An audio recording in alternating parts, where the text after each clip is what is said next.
Good evening, everyone. It's 7:30 or thereabouts, so we'll get started. I'd like to welcome everybody to the Royal Astronomical Society of Canada Victoria Centre December meeting. I'm Chris Pearce, the Centre President. Are there any new members or visitors here tonight? Would you like to say your names? Okay. Welcome. Scott. Scott, very good. If there's any visitors, sorry. Our Mason. Okay. If there's any visitors as well, or if you haven't gotten yours yet, we do have some complimentary copies of the Sky News magazine. So that does come with membership in the center, so you're welcome to have one of those. We should be having some of the 2018 observers calendars for sale this evening. Lori hasn't arrived yet, but she does have those. So if you had asked for one or more, she should have those here with her this evening, and Bruce has a couple as well. We may have some extras. So if you did want one, this would be the time to get them. We're selling them for $15, where the list price is $17.95 and shipping, etc. So this is the time to get them. It had been a center tradition for quite some time to do a center calendar as well, with astro photographs taken by members. This hadn't been done for quite a few years, but Joe Carr did a run this year, and he has sold out of the initial run, but it might be possible to get some more. So if you are interested in one of these calendars, please let Joe know. He's there in the red shirt. The first round were $10 because the printing company had a very nice sale on. We're not sure quite what the price point would be this time around. So we may not be able to do $10 for the second edition, but who knows. And we also need 25 orders, right, to make it viable. So please let Joe know if you are interested and would like one of these calendars. They make great gifts. Before our talk this evening, we'll have a few comments. One of the things, so this is tonight's program, we have observing reports. If there are any announcements, we'll go over some upcoming events, then we'll have our guest speaker. And finally, for those who are available, you're welcome to join us for coffee, tea, and cookies in the Elliott Building 4th floor lounge. And that's also where we keep our center library. So it's good to come up if you want to see what books we have. So that's, if you don't know the campus, it's in the neighboring building, which is on this direction, I believe. And it's up where the old telescope with the smiley face is on it. Over that way. That way? Okay. Much better direction than I am. Yeah, over there? Okay, yeah. Good. And then, and up on the 4th floor. So is there anything to report on observing? Can you say a few words, Bruce? Yeah. My name is Bruce, and I haven't looked at a telescope in 3 days. Michelle and myself were the members in charge running the observing session up at the PCO, our little private observatory on Saturday. We also did a session on Sunday as well, because we can sort of chomp at the bit with the whole transition to the new telescope, trying to take advantage of these nights that we're having right now. We had a number of people up there. Some of you are actually present. A couple of you are up probably watching the chimneys on the roof right now too. And we were able to do a lot of observing. Astrophotography is still a little bit of an issue. I haven't got the gyroscope, sorted out yet. So for long exposure, other than just quick rapid exposures, it's pretty rough. But for once the gyroscope is in, you'll be able to do as long an exposure as you want and be that precise once it's actually sorted out.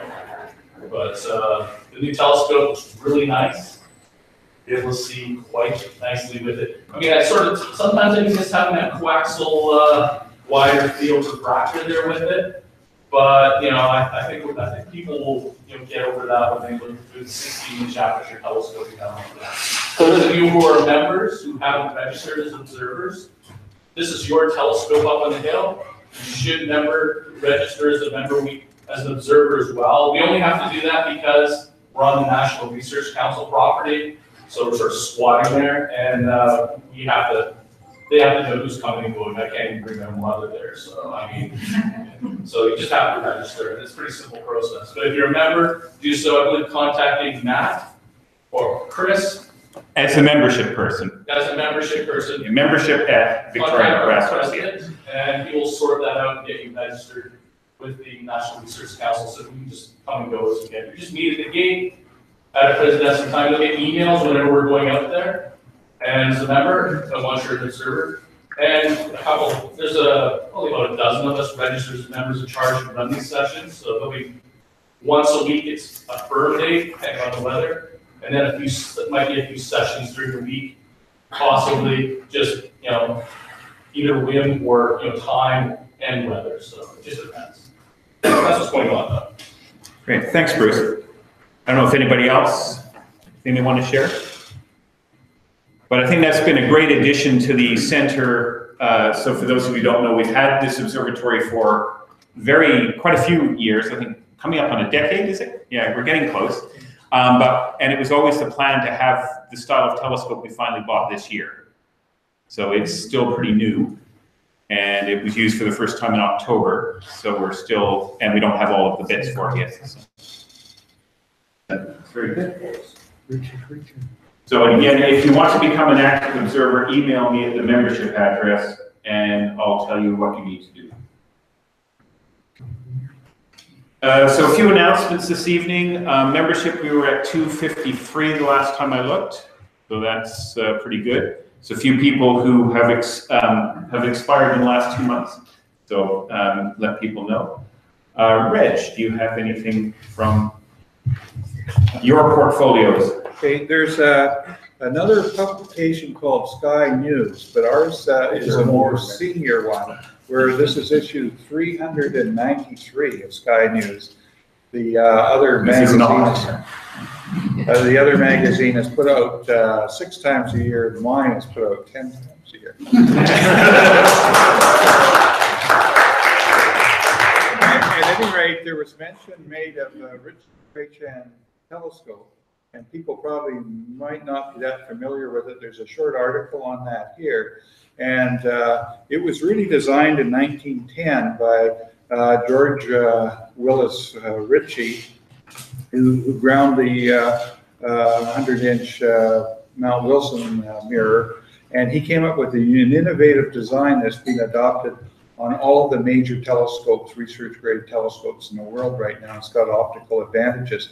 But I didn't know until Dan Posey sent me an interesting email the other day saying that George Willis Ritchie actively lobbied Plaskett to change his mirror design for this thing way back when. So it could have been the first one in the world. But they were too far along in their design.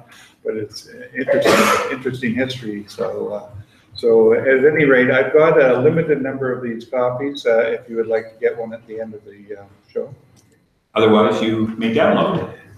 It is available on the internet now. Treasurer Bruce, do you have an update for us? Current member count stands at $6,579. Our gaming account at $20. We're just getting into sorting out all the paperwork to get the year end done.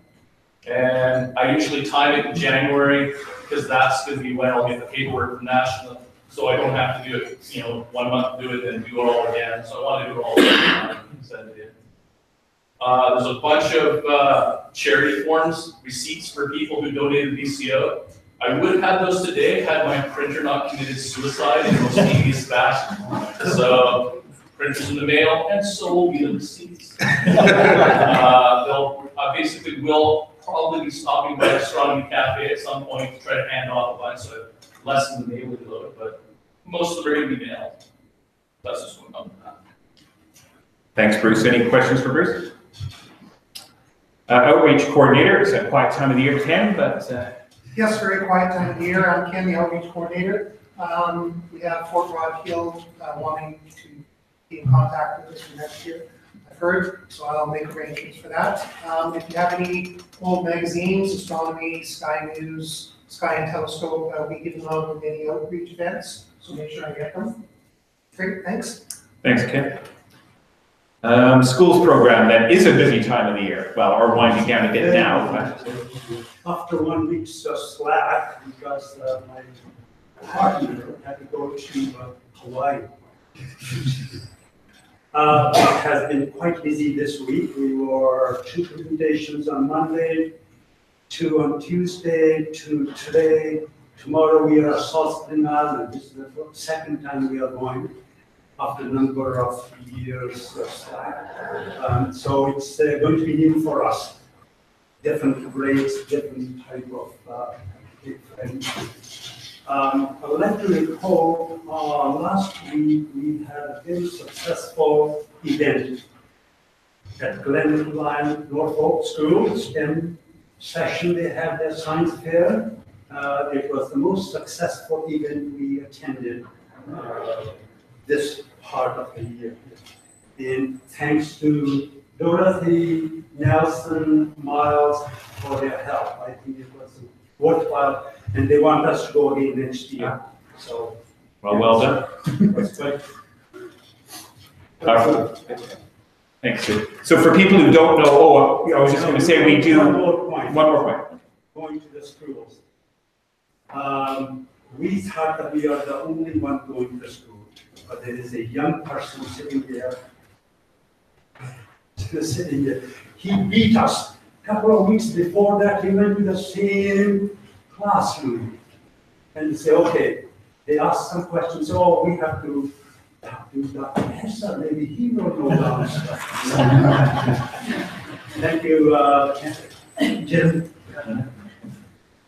Yeah, just to mention, so one of the main missions of the society, of course, is outreach and education. So visiting schools is quite an important part of what happens for a very small group of members. So if anybody's interested in joining that team, please see. Always need more people. National Rep, Nelson. As some of you know and some of you don't know, there is a body, the National RASC, which is called the National Council. And it consists of the board and officers of national RASC and a representative or 2 representatives in some cases from each of the centers in Canada. And that National Council holds 3 meetings a year, 1 at the National Assembly and 2 are held principally online through WebEx or something. And the third one of those meetings was this last weekend, last Sunday. And Chris Purse, our president, and Chris Gaynor, our esteemed officer in the National RASC, and I attended the meeting online. And without going into much detail about what was discussed, there were 3 principal topics. The first topic had to do with dues. Chris is going to talk about that. They're going down. The second thing that was the second thing that was discussed is the RASC's strategic plan, and it's lengthy and it's very complicated and it's professionally put together. It's pages and pages and pages. And I last week or a bit early this week, I thought I'll post this thing so people can look at it. So I was fumbling around with it, trying to post it, and it said, thinking about posting it, and it said it was confidential.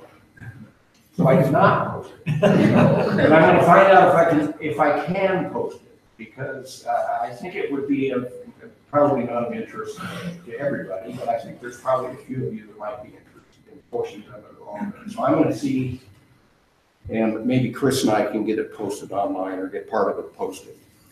The other thing was I learned, there's probably people in here that actually know this, but I learned that there is a center manual. And there was one created, version 2.0 was created in September. It was completed on September 22nd of 2017 by the executive director of the RASC. And it's the sort of handbook that I think over the years, at least that I've been with the club, that I wish, all the positions that I've held and everybody else has, that this might have been of some use. And so I'm going to see if I can't, I'm going to try and find it. This thing is 50 pages long. And I was going to see if I could, if that's available for members or officers, or at least have a president. I have a copy. So anyway, that's the news that's fit to print. So Chris is the vice president of the national organization. So he serves on the executive as well. Yeah. The strategic plan, we've been trying to develop that. We've actually taken a couple of kicks at it in the last few years, and the first couple of attempts were kind of half-baked, and so now this time we're trying to come up with something that actually relates to concrete actions. Like, for example, some of our goals have to do with say making it helping observers, and we have an observing committee, and so we've given them some of the general goals, and they're coming up with some specific ideas and plans so that national can help individual observers, perhaps building on our awards program and things like that. But also, we're also trying to think about helping the centers. So I'm not going to get into there's all sorts of different things, but we just felt that we had so many things going that this strategic plan would help bring a bit of order to that, and we're still working on that. But I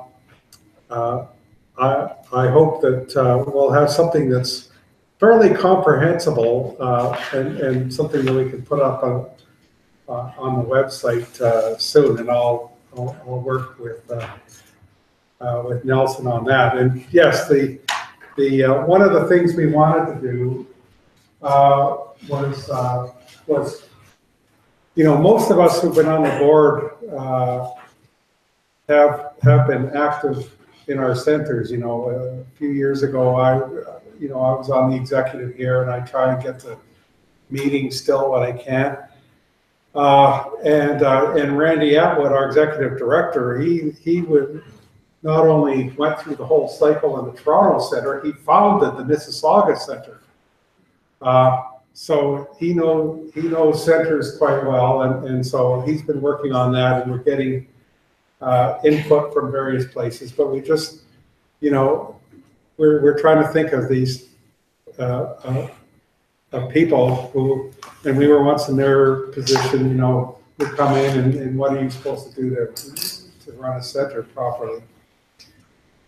And then yes, the dues situation. So we haven't raised our dues in 5 years.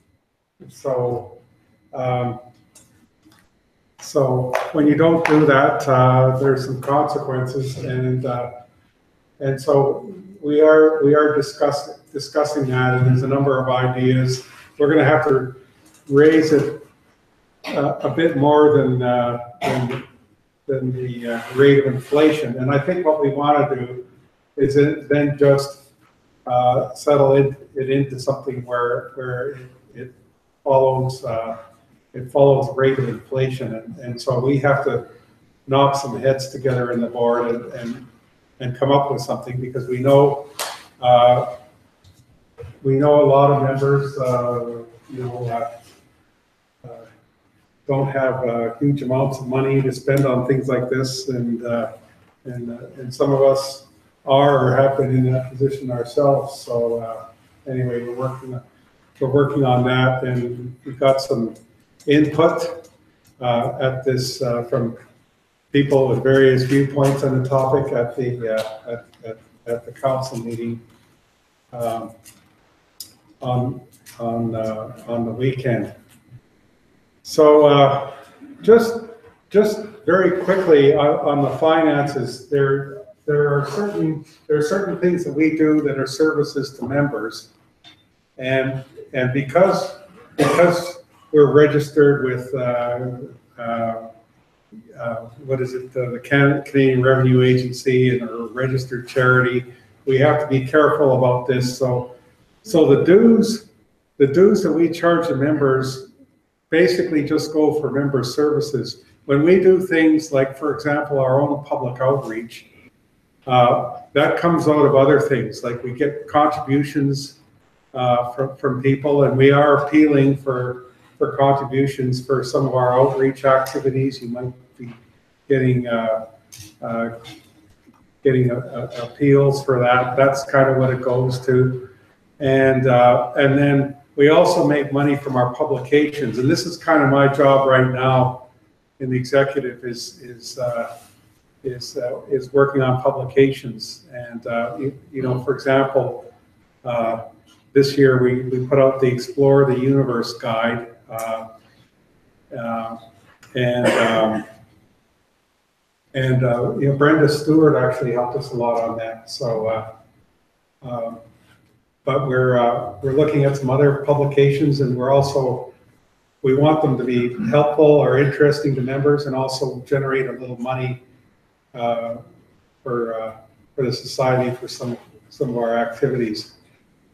And just one more thing while I have the floor. GAs, our next GA General Assembly is going to be in Calgary at the end of June, July 1st weekend, and the web page for that should be going up fairly soon. It should be up before Christmas, and so it's a relatively close one. It looks like it'll be an interesting program, and so if you know, you might want to consider that if you want a bit of an astronomy themed vacation. And I'll shut my mouth now unless anybody has some questions for me. What's the general finances around the publication side? Is it making money? I mean, I love my Sky News. I'd be happy to get a reward for it. If it was yeah. Let's see. Well, actually, right now, Sky News, like we just this is the Johnny Come Lately Sky News. Of course, we're lucky here in Victoria to have the original. But anyway, of course, that was a separate publication. It started out separately, and then we made a deal with the publishers where we would offer that to our members as part of their membership. And then they wanted to get out of it. And so, 2 or 3 years ago, we bought the publication. And, you know, I'm actually, I think on this, we're kind of running it on a break-even basis. In the publications committee, my work in the publications committee is a bit more focused on things like the Observer's Handbook and the calendar and all that sort of stuff. And I want to say one thing that's come up that's really interesting is that this year we put out for the first time a United States edition of the Observer's Handbook, and we are making money hand over fist with that. It's been a big success. We may have to do another printing. So that's a good thing. The calendar, unfortunately, the folks who are putting out the calendar got a little bogged down with some other activities in their lives, and the calendar, which should have been here a month ago, just got here since the banquet. And so, you know, unfortunately, I have to say a few harsh words to a few people. But anyway, that's kind of the general picture of publications. But we want to do things like the Explore the Universe guide. David Levy is working on his autobiography, and we're going to publish it. And I'm going to be working on that a fair bit. So, and it might mean we get an excuse, and using the speakers fund and things like that, we might be able to maybe bring David Levy to one of our meetings, and he can flog his book here. So anyway. Book tour. Yeah. Okay. Thanks, Chris. Yeah. Okay. Next, anything from the technical committee, Matt? Keep it short. New telescope, it's awesome. Yes, it is. We have some issues getting the guide camera to talk to the computer. Sure, that'll be sorted out. Yeah, it's well on its way to being ready for imaging again. Yeah, thanks. Anything from the website, Joe? No, the website is working great. Our photo and video hosting services are working fine. If anyone has any questions, see you after. Thanks. Are there any other announcements? Calendars are down here, so you can see Lori if you would like to get one. I snuck in the back. I had some. First thing, do you have any more left over there too? Just two. Just two, okay. So if you are on the list, that you See Lori. a couple weeks ago, then come on over and see me with your $15. So just to let you know what events are coming up, as we've mentioned, the observatory, we try to open at least once a week. And that, of course, is weather permitting, and this time of the year, that's on Saturdays. So if you want to join the active observers list and you're not on it, please email membership@victoria.rasc.ca for instructions. Astro Cafe is on Monday evenings in Fairfield. This will be the last one of 2017 this Monday, because the following Monday is Christmas Day. And the following Monday after that is New Year's Day. So I think the next one will be January the 8th after this coming week. Yeah. And we try to use the UVic Observatory in this building on the second Friday of the month. We didn't manage to do one this month. Last month we tried, but in fact it clouded up by the time. So luckily only a couple of people showed up. So Reg and I went out and tried to blow away the clouds, but it didn't work. So, our next one would be in January the 12th. And roughly 7, probably maybe a little earlier, we'll see, because it's getting dark so early this time of the year. Did I miss anything on that? Good. So I think that's it for me. So if you would like to, we'll switch over computers here. Okay. If you want to get ready for your talk. Well, through accident rather than design, we had a reoccurring theme this year in the Victoria Centre. It started at Astro Cafe.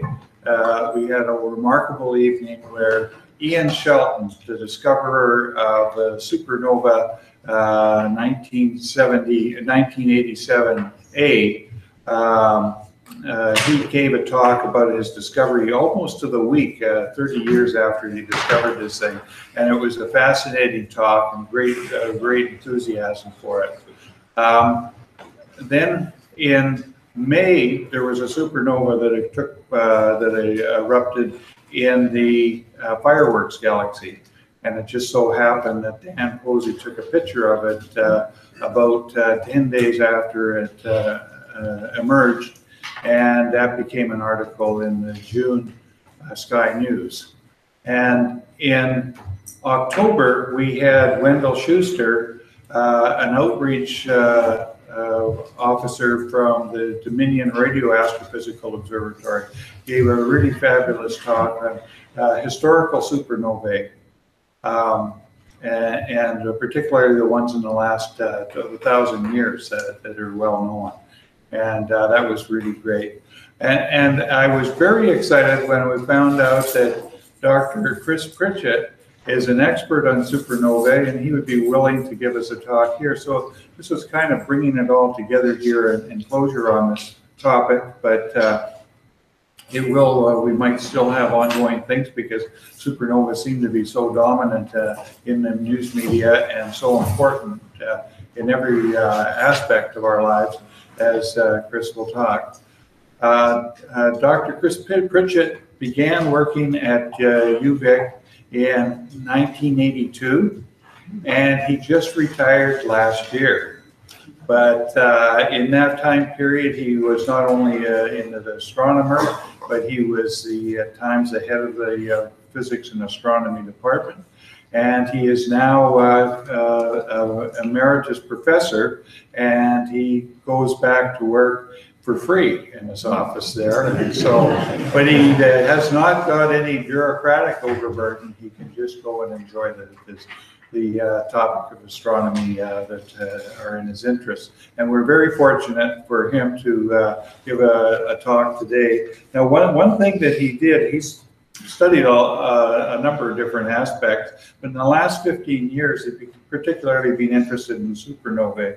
And one of the things that he became was the coordinator of the Supernova Legacy Survey. So we're very fortunate to have a person of his expertise to give us another topic on supernovae. Thank you very much, Chris. Thank you.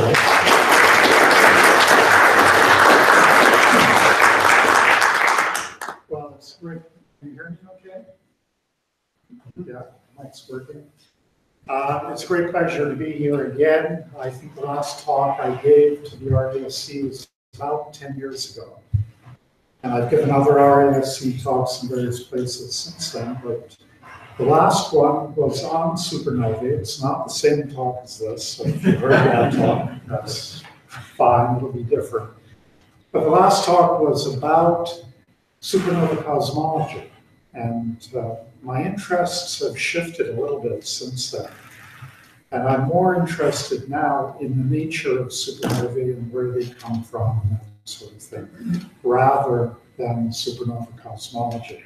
However, I will have a little bit to say about supernova cosmology towards the end of this talk. So, supernovae and the meaning of life. It's kind of an over-the-top, grandiose title. I apologize for that because it's not quite the meaning of life as you and I would know it. But anyway, the title seemed to work, so there it is. The first thing I'd like to start off with is the Messier catalog. You're all familiar with Charles Messier and his diligent work to try and avoid confusion between fuzzy objects in the sky that were stationary in the sky and comets. He was really a comet hunter. And so he made a catalog of 110 non-stellar objects in the sky to avoid confusion. And I'm just curious, is there anybody here who has seen all of the Messier objects that can be seen? Wonderful, too. That's great. That's excellent. I haven't. Has anybody seen M1? The Crab Nebula? Yes, quite a few people have. So I actually haven't. But the beginning of this talk is about this object in Taurus, the Messier 1. It's a supernova remnant. That's what it looks like now. But if you had looked for that object 1,000 years ago, you wouldn't have found it. It wouldn't be there. And the reason is, it is the result of a supernova explosion that took place in the year 1054. On July 4th, 1054, in southern China at dawn, looking towards the east and the southeast, this is what the sky would have looked like. Here's Orion rising. It's a wintertime constellation. So in July, 4 a.m., you would see it down near the horizon. Here's Taurus the Bull, Riga, Gemini. On July 5th, a very strange thing happened. And you can see the difference between those two pictures. And that was a supernova, which was described by Chinese astronomers as something very important that was happening in the sky. And we now know that the supernova 1054 produced this object, and it also produced a pulsar at its center, which is actually driving a lot of the energy output of the crab nebula. Chinese were not the only people to see this object. There are some European records, they're kind of vague, and on those records alone, you wouldn't have known that they were observing supernova. However, given the accuracy of the Chinese observations, it makes sense that other astronomers around the world did see this event. And in particular, in Chaco Canyon, New Mexico, there's this cave painting that has been dated to somewhere between 1000 and 1200 AD. And what you see in this cave painting is a star, a handprint, which is usually taken in rock paintings to mean something sacred, and a crescent moon. And it turns out that the star was fairly close to the crescent moon when supernova 1054 exploded. And so the Anasazi people probably were taking a fairly close watch of the sky and recording events such as this. Well, the Crab supernova 1054 is not the only supernova that has been observed historically, and I'm sure you're aware from the other talks of some other objects. There's Tycho's supernova 1572. This is Tycho's supernova in X-rays, and this is Tycho's actual observations. This Kepler's supernova 1604, which occurred in the constellation Ophiuchus, very close to a magnificent conjunction of Jupiter, Mars, and Saturn in 1604. And the question often arises, that's the last supernova that we've seen in the Milky Way visually, and the question arises, are we missing it? So the answer, almost certainly we are. There was an object that went off in about 1670. It was possibly observed by Flamsteed, but that's kind of uncertain. It was first observed in the radio in the 1950s. It's the most powerful radio source in the constellation Cassiopeia. This is what it looks like now in X-rays. And this is where it took place in the constellation Cassiopeia. It's interesting that Cass A, this supernova that went off that probably was not observed at the time, is very close to Tycho's supernova, which is about here, and also very close to a supernova that went off in 1181 AD, which is about there. So at this point, the question comes up, we're talking about supernovae with dates, historical dates, and the light from the supernovae was seen hundreds of years ago, in one case almost 1,000 years ago. The question is there anything that we could do to recover that light and actually observe that light from the supernova when the supernova went off? Now that sounds like an impossible task. It sounds like time travel, but in fact, there is one thing that we can do, and that is a technique known as light echo. A light echo, I think the best way of thinking about it is supposing there were a flash of brightness on the sun. Supposing for a few seconds the sun increased its brightness by a factor of 2. Now, that's not going to happen. You don't have to worry about that happening, but just let's do the thought experiment.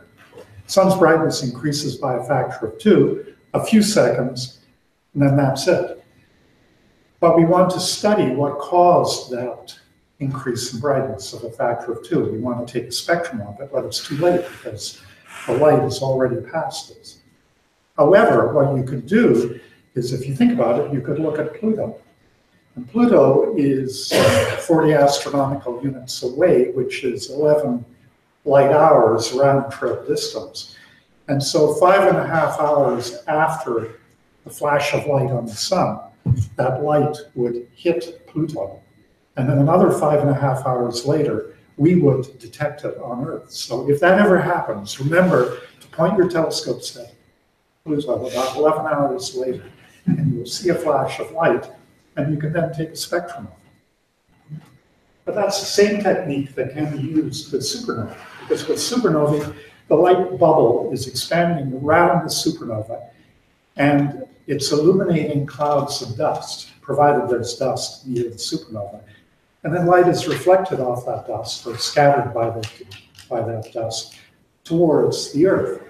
And so hundreds of years after the supernova event, we can see flashes of light from those dust grains. The flashes of light last months, so they're not really flashes. And so we can study the light that came from the supernova. Here, as I pull this off the web, it's from a talk by Oliver Krauss, who's at NPR Hollywood. And Oliver Krauss actually discovered a light echo from Cassiopeia A, the supernova that produced Cassiopeia A. Now, the light echo was originally discovered by the Spitzer telescope, infrared telescope, so in the infrared. And the reason is that there is a lot of absorption, dust absorption, between us and the vicinity of Cassiopeia A.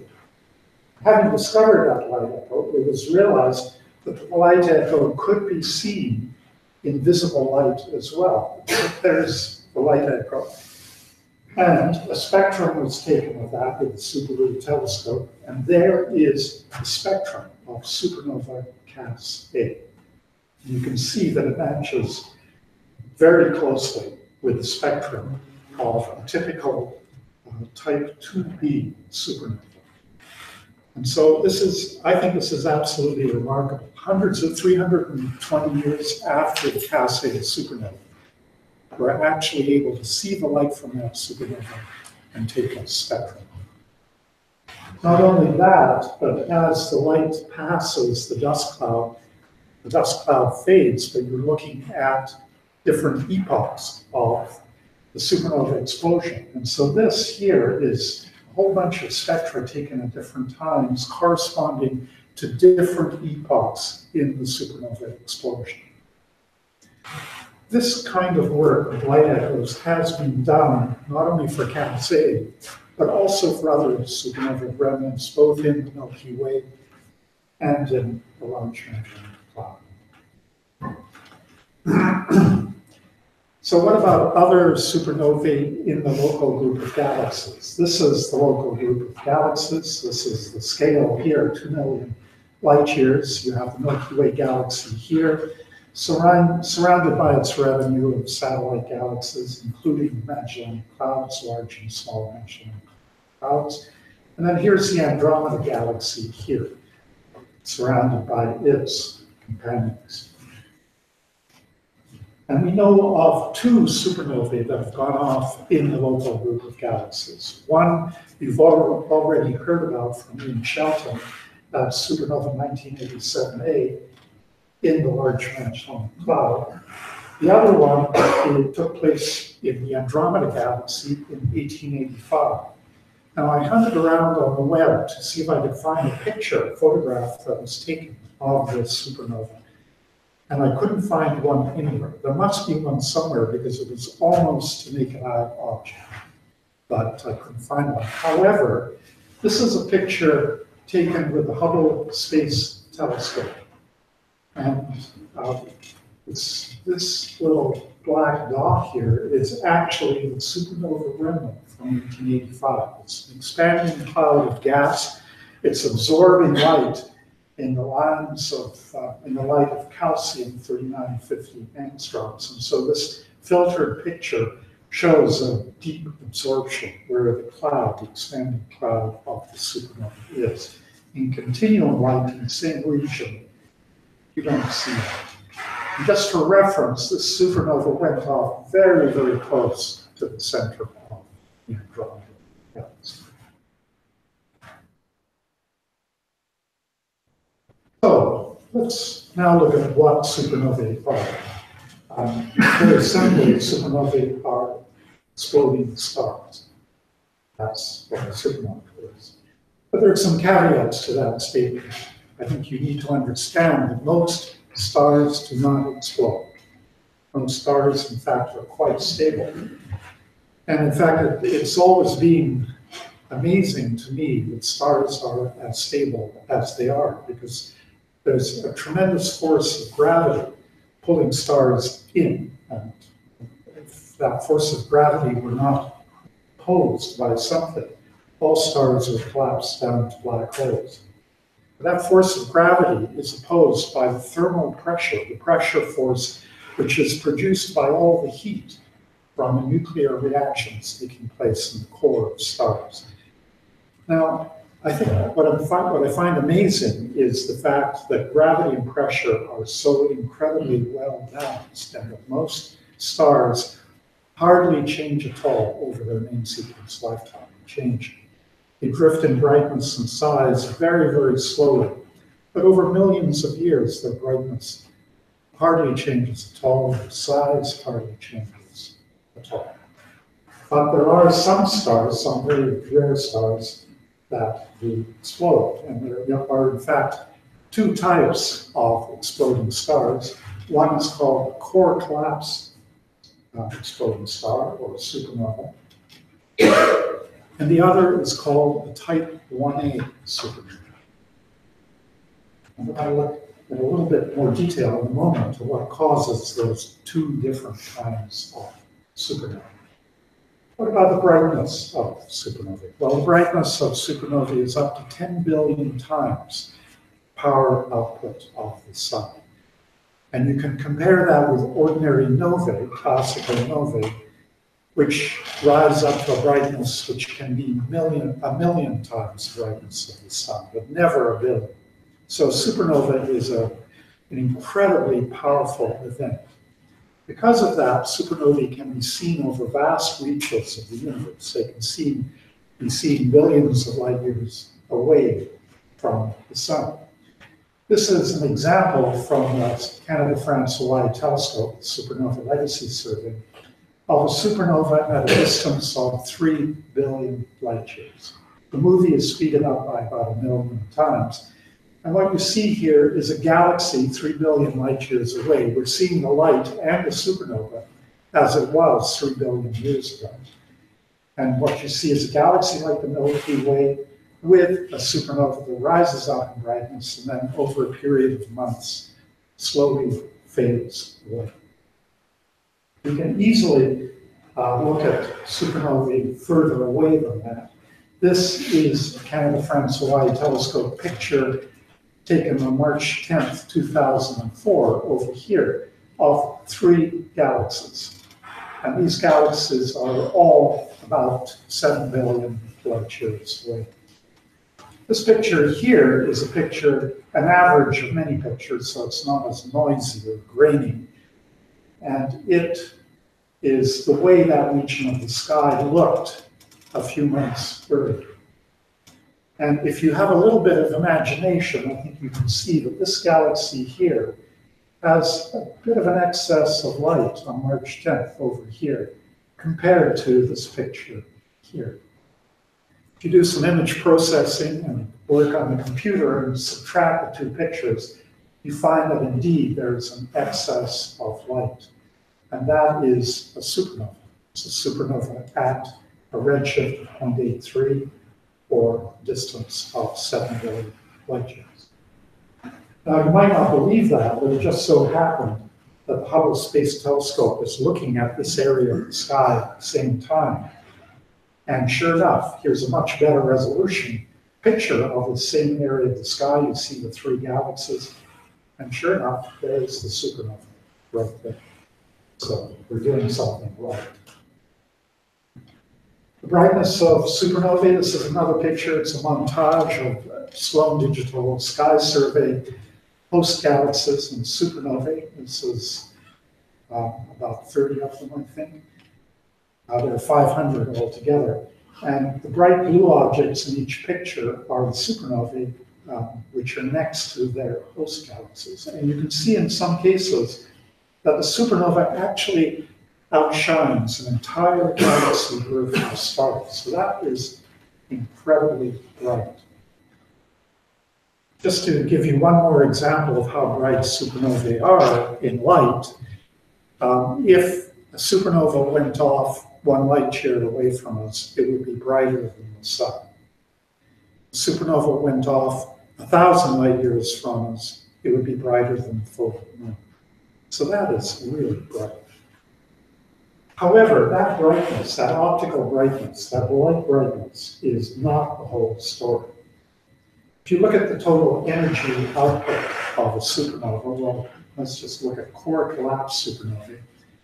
In these funny units, which are called betas, in honor of Hans beta, a Nobel Prize winner in particle physics, the light output of a core collapse supernova is 0.001 betas. But if you include the energy, total energy of the expanding material in a core collapse supernova, it's actually 1,000 times bigger than that. So the light is a relatively minor part of the energy output of a supernova explosion. And then for core collapse objects, if you look at the neutrinos, that is, these are subatomic, very, very low mass subatomic particles. The neutrino output of a core collapse supernova is 100 times greater still. So the light is really a minor constituent of the energy output of a core collapse supernova. If you do the same thing for a type 1a supernova, well, it's somewhat different in detail. The biggest difference is in light, a type 1a supernova is 10 times brighter. Expanding material, about the same, but the neutrino output is a lot less. How often do supernovae occur? Well, in the Milky Way, we believe that there is about 1 supernova every 50 years or so, plus or minus. So again, this is showing to you that we only see a small fraction of the supernovae that go off in the Milky Way galaxy, because the last supernova that we saw in the Milky Way galaxy visually was probably Kepler's supernova of 1604. The other supernovae, where are they? Well, they're probably obscured by dust in the plane of the galaxy. You can compare this rate with the rate of classical novae. Novae have a rate about 30 times a year in the Milky Way galaxy, about 100 times a year in the Andromeda galaxy. For supernovae, the Andromeda galaxy probably has about the same supernova rate as the Milky Way galaxy. And so I guess you could say that we're overdue for a supernova taking place in the Milky Way, and we're overdue for one taking place in the Andromeda galaxy. So, the universe as a whole, what do you think the supernova rate is in the entire universe? Any idea? Any guesses?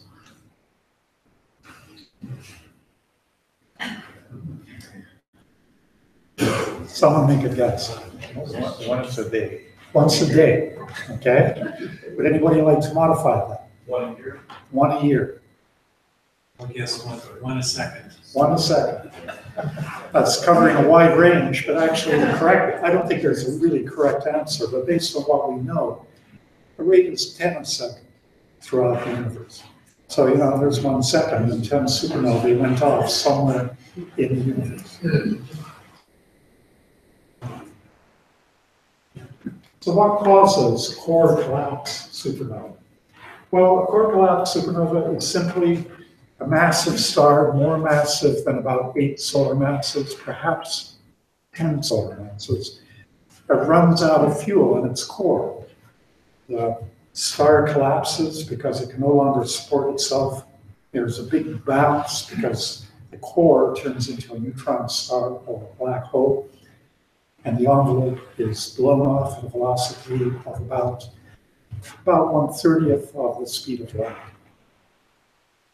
The end product of a core collapse supernova, as I said, is black hole or neutron star and an expanding gas.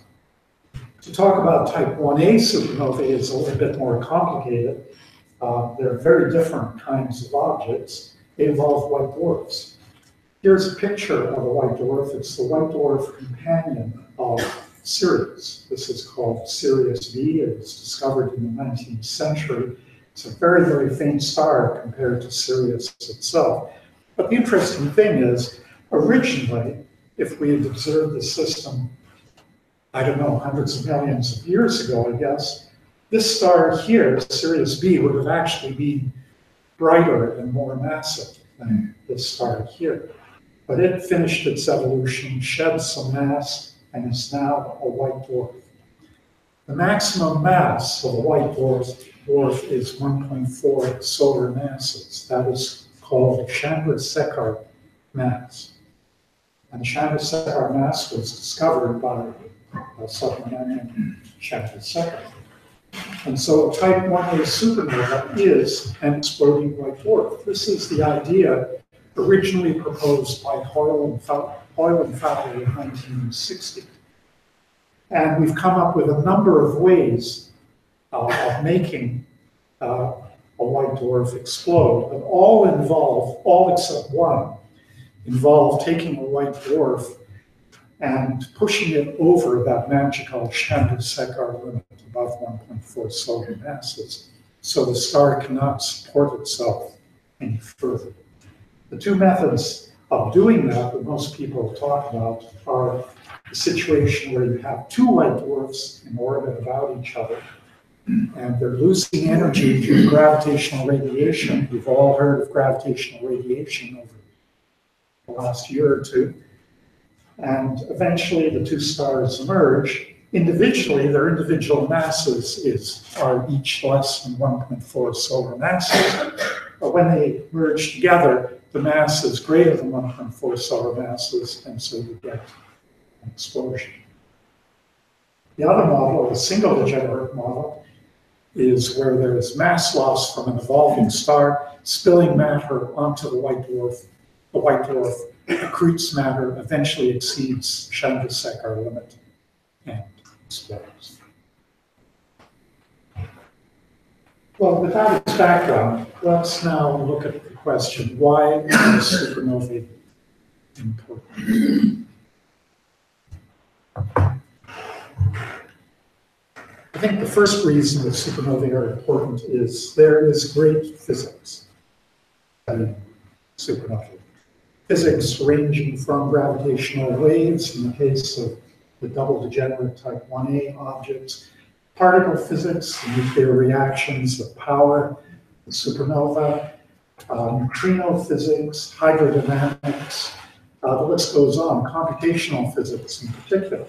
These are all areas that are aided or are interesting because of supernova explosions. And so this brings up what I would call a meaning of life, the first meaning of life that we're going to talk about. Supernova, you could think of supernovae as driving progress in our understanding of the world around us. Now that goes back to the ancients. Probably the ancients were fascinated by transient phenomena, comets, novae, and supernovae, and things that move in the sky like planets as well. But those changing objects in the sky drove the ancients to try and seek explanations for what was going on in the sky. Supernovae were a very important part of that. But also, as I've said, supernovae have led to and are part of major advances in science today, particularly computational physics.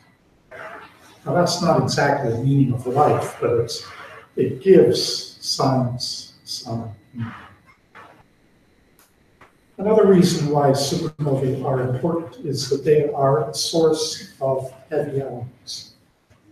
So this is the core of a core collapse supernova, and you can see that there are layers, like the layers of an onion skin, with different composition, where different nuclear reactions have taken place to build up heavy elements. There's iron at the core, there's silicon and sulfur further out, carbon, oxygen, etc. And what happens when a supernova explodes is all those heavy elements get blown out into the interstellar medium. And they produce heavy elements in the interstellar medium. So let us, with that as background, look at the abundances of the elements by number in typical stars in the Milky Way. Now, there are exceptions to this plot, but for the most part, stars in the Milky Way are much like the sun. And these are the abundances of all the elements. I want to emphasize that there's a huge range from up here to down here, because that's a logarithmic scale. So this is a factor of 10,000 in abundance. And this total range here is a factor of 1,000 trillion. So what you see is hydrogen and helium here, and then all these elements over here, about 10,000 times or more, less abundant than hydrogen and helium. And then these elements out here, something like 1 billion times less abundant than hydrogen. These elements, most of these elements, not all, but most of these elements, and nearly all of the nuclei that are heavy elements, were produced in supernova. So what would this diagram look like if there were no supernova? Well, the answer is quite simple. This is what it would look like. There would be hydrogen from the Big Bang, helium from the Big Bang, lithium from the Big Bang, a little bit of boron, very small amount of, beryllium, and then nothing else, virtually nothing else. And so supernovae have had a major impact on the abundances of heavy elements, everything heavier than beryllium and boron. So if you add up all those heavy elements, well, you have something like 1 to 2% of all the nuclei in the universe are from supernovae. There's the helium, which is roughly 1/4 of all the elements by mass, and the hydrogen, which is roughly 3/4. But those heavier elements are only 1% of everything. Now, those heavy elements end up in other stars. How do they do this? Well, here is a star-forming region, a nebula, a big cloud of gas in the Milky Way galaxy or in some other galaxy. It produces massive stars. Those massive stars turn into supergiants. Those supergiants become supernovae, and those supernovae produce neutron stars and black holes, but they also produce heavy elements which feed back into the star-forming nebula. And so then the next generation of stars can be enriched in heavy elements from supernovae. So it's this process of subsequent generations of stars. Each generation of stars is somewhat more metal-rich or enriched in heavy elements than previous generation of stars. And so now I'd like to bring up a kind of technical thing, but it's actually quite important. It's a physical function called the cooling function of gas. And it looks something like this.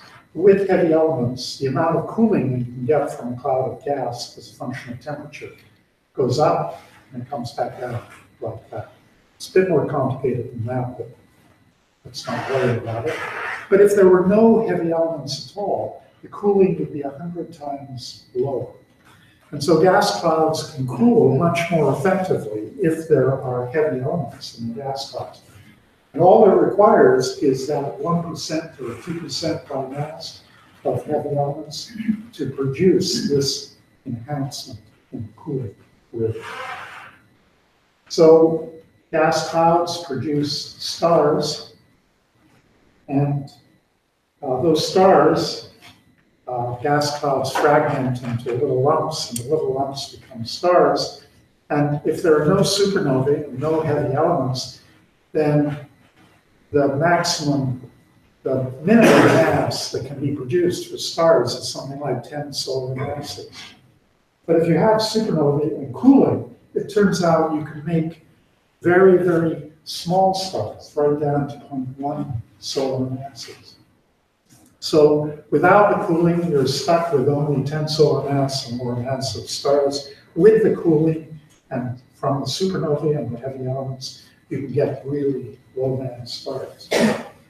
And this brings up the meaning of life too, which is without supernovae, there will be no stars like the sun. The sun is one solar mass. You couldn't form one solar mass stars without all that extra cooling that allows those stars to form. 10 solar mass stars, well, I suppose 10 solar mass stars could have planets going around them, but life would only have a few million years, or tens of millions of years to form. That's not enough time for life to form. And so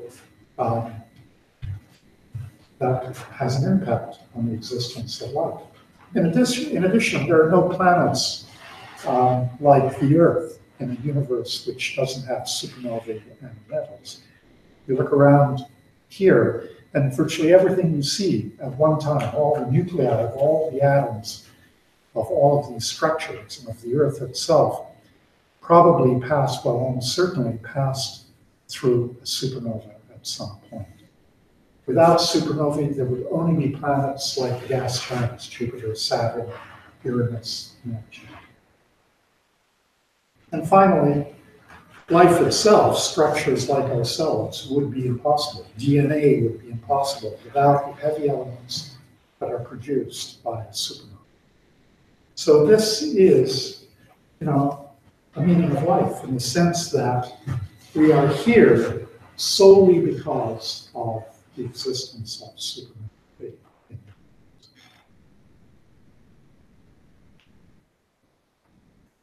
Third reason that supernovae are important is possibly extinction events.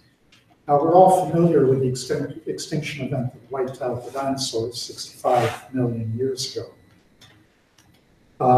We believe that is the cause of that extinction event, although there are other theories about the extinction of the dinosaurs. But there have been many extinction events over the last 500 million years. All you have to do is go to Wikipedia, type in extinction events, and this is what you see. You can see these spikes, percent of marine species extinct. And these spikes represent extinction events in the fossil record. Here is the extinction of the dinosaurs. Here is the extinction of the dinosaurs. Here, 65 million years ago. You can see an especially huge extinction event 252 million years ago. Now, it's quite possible that some of these extinction events were due to impacts of comets or meteorites, but it is possible that some of those extinction events were actually due to nearby supernovas. If you do a rough calculation, this very rough calculation that I did is wrong, but it's only off by a factor of 10. I think there will be one supernova extinction event per roughly 100 million years. You need a supernova roughly 10 to 20 parsecs away from the Earth to produce an extinction event. There's a great paper on this topic at this website here. But clearly, if supernovae produce extinction events, and this is really important for biological evolution, in particular, supernovae may accelerate evolution, and they may have been important to the rise of our species and other species. Now, until I started preparing this talk and talked to Reg, I thought this was purely hypothetical, that there was no evidence for any supernova extinction event. But Reg has some interesting information that he promised to share with you. So take it away, Reg. Well, avid readers of Sky News will remember in the October 2016 version, an article, and it was, I stumbled across this due to a publication that was a principal investigator of this was a fellow named Sean Evans, who actually went to UVic, and then he got his PhD at Simon Fraser, and he was in Germany. And what they were doing was analyzing cores in the ocean, and they encountered, using a very delicate, sensitive mass spectrograph that can determine 1 part in a trillion, they could find a thing called an isotope of iron called iron-60, and it only forms in a supernova. And it has a fairly short half-life. And they found by there was a certain organism that had an appetite for this chemical, and it sequestered this type of isotope and made it more detectable and concentrated it. And what they found was that between 2.7 million years ago and 1.7 million years ago, there was a layer of a plume of this iron-60 that must have come from a supernova, and the Earth must have passed through this plume, and it peaked around 2.2 million years ago. This also lines up with some sort of an extinction in the marine layers, but I don't know too much more about it than that. But I thought that this was a fascinating thing, that we could have, the Earth could have traveled so close to a supernova. And from my point of view, it'd be kind of fun to try and find where this star was, if there was any remnant of it, like a pulsar or something like that, that we could relate to it. But that might be a pretty exotic search for something like that, but it would be an awful lot of fun to try to find out. But so this has just kind of hit the news lately, and it's kind of neat. It has a UVic connection and a supernova connection. So, Thank you, Rick. So I had never heard of this. I don't know how I missed it, but I've never heard of it. But once talking about it, it seemed to pop up everywhere on the internet. So it's actually a really, really big deal. So it's quite exciting. Okay, the final thing I want to talk about tonight is supernova cosmology. So just to remind you of what we know about cosmology, well, some of what we know, is that there was a Big Bang roughly 13.72, I think, billion years ago, roughly. It's amazing that that number is named so precisely. It was very hot, very dense. As the Big Bang happened, the universe expanded, became less dense. Eventually, the light that was in that Big Bang started to free stream. In other words, the universe became transparent. Period then elapsed of about 300 million years, called the Dark Ages, when not a lot happened.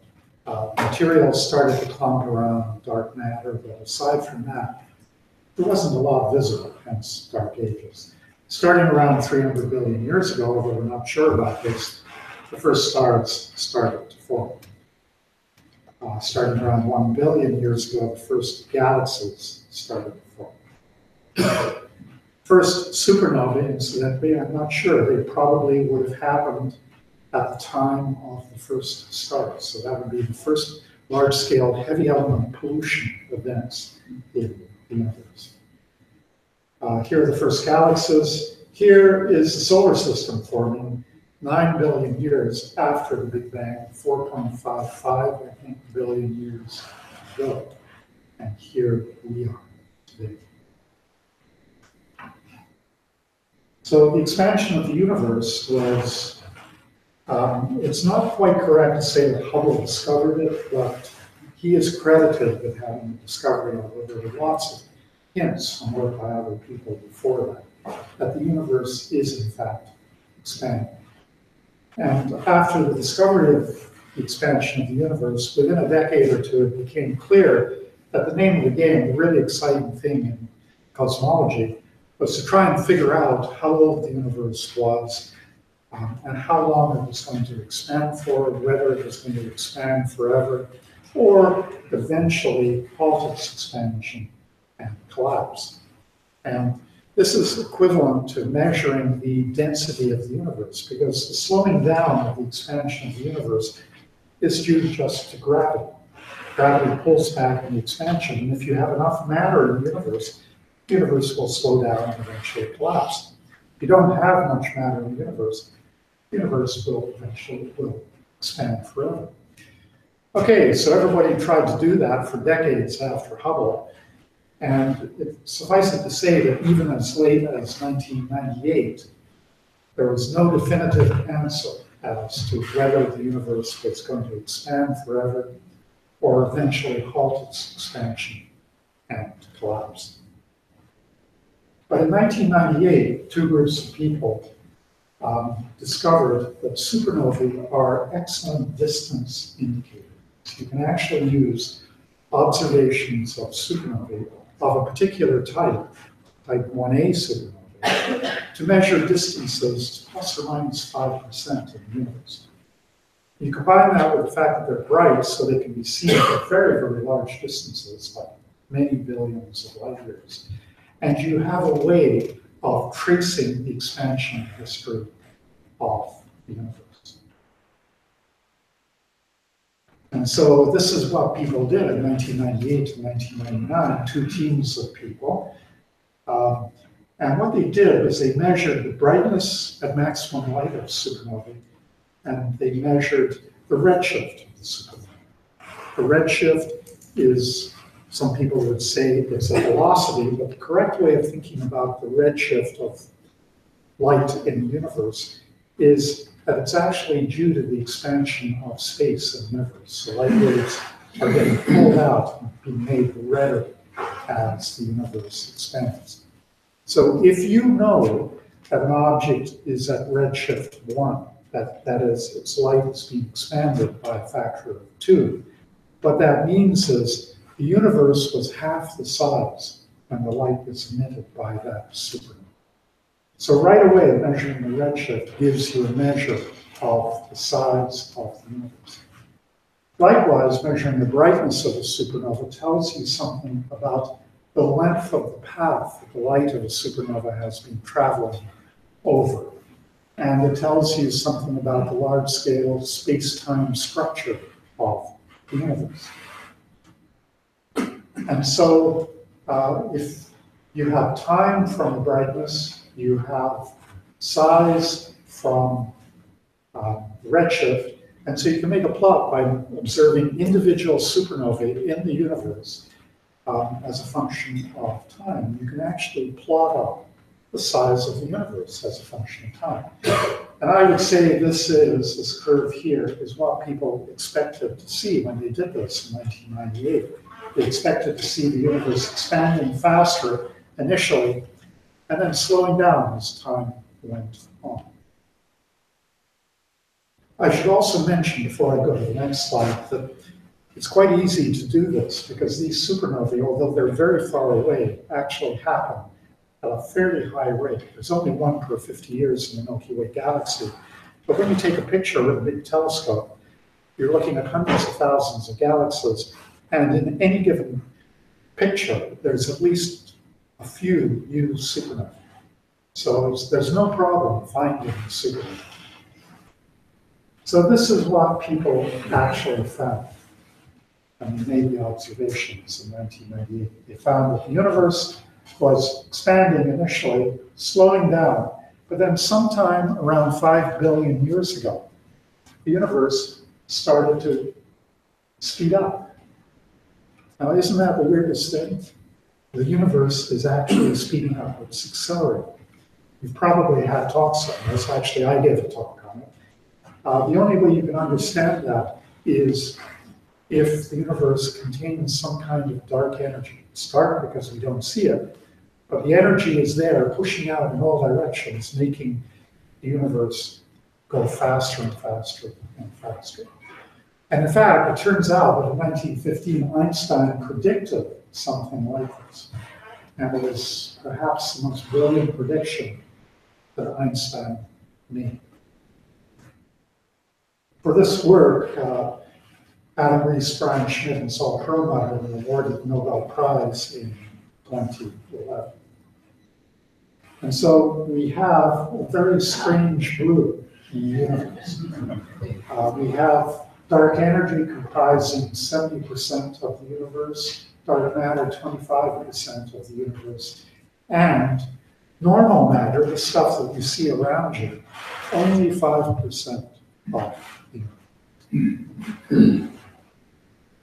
The But dark energy is a real problem. It's a complete mystery. We don't know what it is, other than it's dark energy. We don't know why it's there or how it's there. And Rocky Cole at the conference, I wrote this down. He said, on a good day, I can think of 3 or 4 plausible candidates for dark matter. The same cannot be true, cannot be said for dark energy.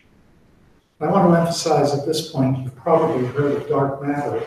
Dark matter and dark energy have nothing to do with each other. They're completely different things. The only thing in common is that they have the word dark in their name.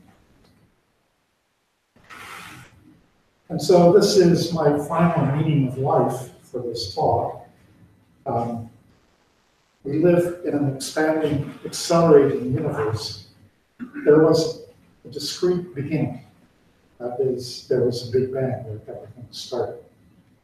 But there is no end. The universe is accelerating, it's expanding, and will continue. As far as we know, it will continue that expansion and acceleration forever.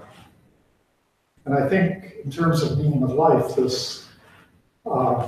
there are profound questions that this raises. Like, to me, it is really unsettling that the universe has a particular beginning with no particular end. So I'd like to summarize the talk. I think transient phenomena in general, but supernovae in particular, have had quite a powerful influence on our understanding of the universe, our understanding of physics, and our understanding of the world around us. Because of metal production, heavy element production, we could not exist. There would be no stars like the sun, planets like the Earth, or DNA like we know and love. Supernovae may have triggered extinction events. There might actually be some evidence of this now. And this could have had some profound impact on the evolution of our species. And finally, there's this existential dilemma that has been presented to us by supernova cosmology in the universe.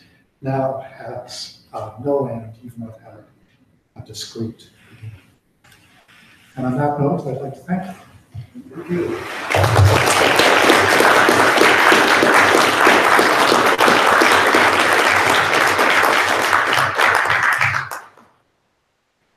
Well, thank you very much, Chris, for a fascinating talk, and I'm sure it's generated a few questions. A pretty mind-boggling subject we've gone over. Has anyone any questions, Chris?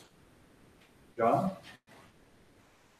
Chris, the light echo thing is something that I didn't know anything about. Presumably, you can only do that with supernova that happen fairly close, like within the Milky Way. Can you get a light echo from something as far away as the nearest big galaxies, like Andromeda? The answer to that is light echoes have been observed, and somewhere I can show you afterwards a little movie loop of light echoes in the National Clouds. And for that matter, there's a light echo that's been well observed from supernova 1987A, but of course that's only a few decades old. Magellanic Clouds, beyond that, could you observe a light echo for the Andromeda galaxy, supernova 1885? I have a vague recollection that people have tried and failed. And I think the reason there would be distance really works against you. It would be extremely faint. Besides that, you need a screen that the light is to reflect on. And if there's not a lot of dust around that supernova, and there wasn't a lot, then you can. I completely forgot to mention, and so I'll bring it up now, it's tangentially related to what you asked. The first person to try to detect light echoes from supernovae was Sidney Veneber. Sidney Veneber was the director of the Human Astrophysical Observatory, now HIA. He's retired, but still lives in Victoria. And he tried twice in the 1960s, but he had the idea of doing this. But telescopes then were just not sensitive.